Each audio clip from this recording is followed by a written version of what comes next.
the Pentagon does an awful lot more than kinetic military activity. For example, when I draw, this is what's coming next, right?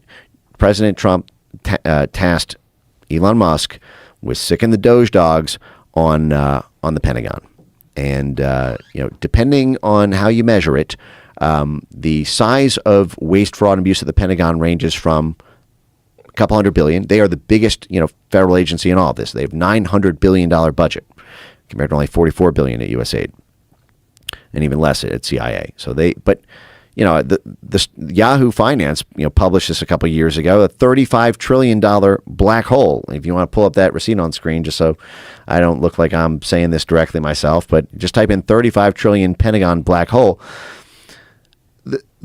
That's larger than the entire national debt. Just the amount of just the black hole in the size of the accounting budget of the Pentagon over the years from its continual failing. This is on Yahoo Finance. This is what, 2020, I think. You have,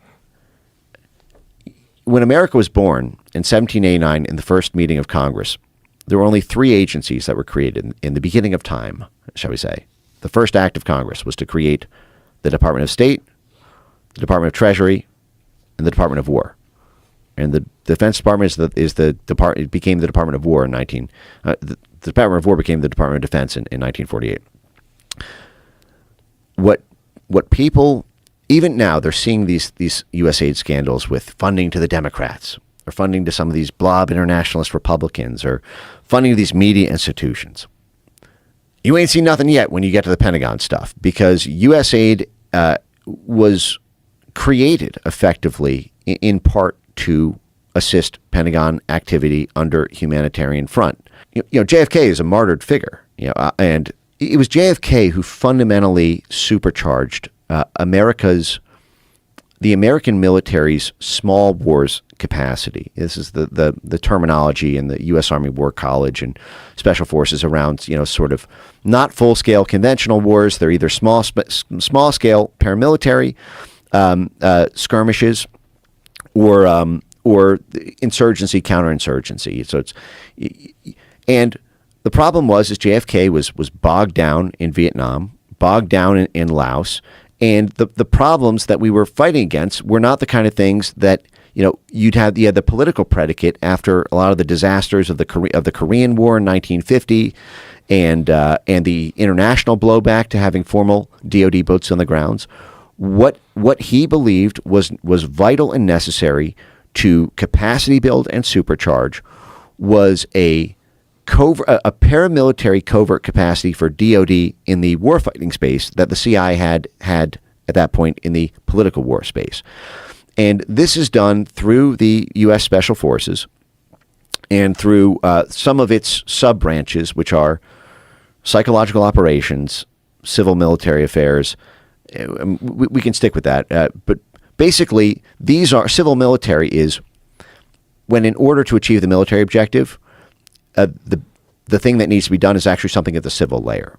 Like, for example, in order to win the war against Russia right now, NATO believes we need to build the single largest military base in all of NATO on the Black Sea coast of Romania that points straight out in a line at Crimea and move this base that's under construction is 100% bigger than the biggest current Air Force NATO base in Europe, the Ramstein base in Germany. We're now moving, as we speak. There are fighter jets and drones being moved from Germany to Romania as we are building this base that will be the point of source projection against the Black Sea Navy of Russia, against against Crimea, in order to turn the tide.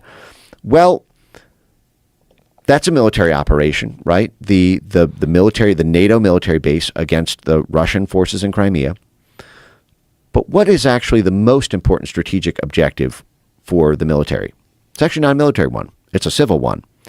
See, there's an election going on in Romania right now. You may have heard about this. The canceled election in Romania with Georgescu, this right-wing populist figure who has pledged neutrality in the war. He doesn't want to antagonize America, but he doesn't want to kill the Russians. He wants to basically back NATO off, and he doesn't want to allow this military base to to be made. Well, that is a civil decision by the elected government of Romania, decided by the hearts and minds of the voters of the Romanian people. But that civil action will either, in NATO's eyes, win the war or lose the war. So the problem is it would kind of be something of a diplomatic incident, shall we say, if NATO rolled in and did, Slobodan Milosevic style air strafing of, airstrikes against the Romanian Parliament building and rolled into the capital with tanks and troops just because, the president was responding to the democratic will of the people. So you need another mechanism to influence these civil affairs. Enter civil military. And this is where you get USAID in this, as well as USAID for psychological operations. For example, I've been playing this clip for months now and showing this U.S. military document from the John F. Kennedy Special Warfare Center. I mean, the special forces, the psychological operations, and civil military training and recruiting center at Fort Bragg, the center of our psychological operations. It's called the John F. Kennedy Special Warfare Training Center. But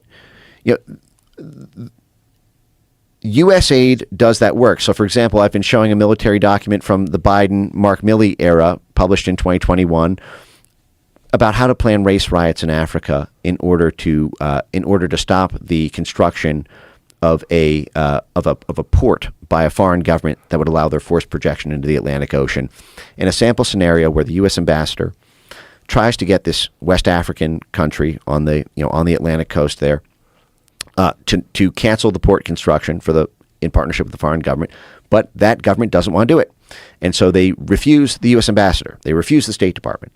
So this is literally in the planning guide and pitch book for the U.S. Special Forces. It's available online right now. Everyone can look this up. It's all over my X feed. I've posted the link a million times and all the screenshots. But they show the role of special forces. They're pitching this basically to get more grant funding. That we can help in near peer competition actually with foreign countries by having special forces destabilize the country, inflame racial tensions between the Africans who work in the factories and the business owners of the foreign government in the local regional development, cause mass walkouts and strikes,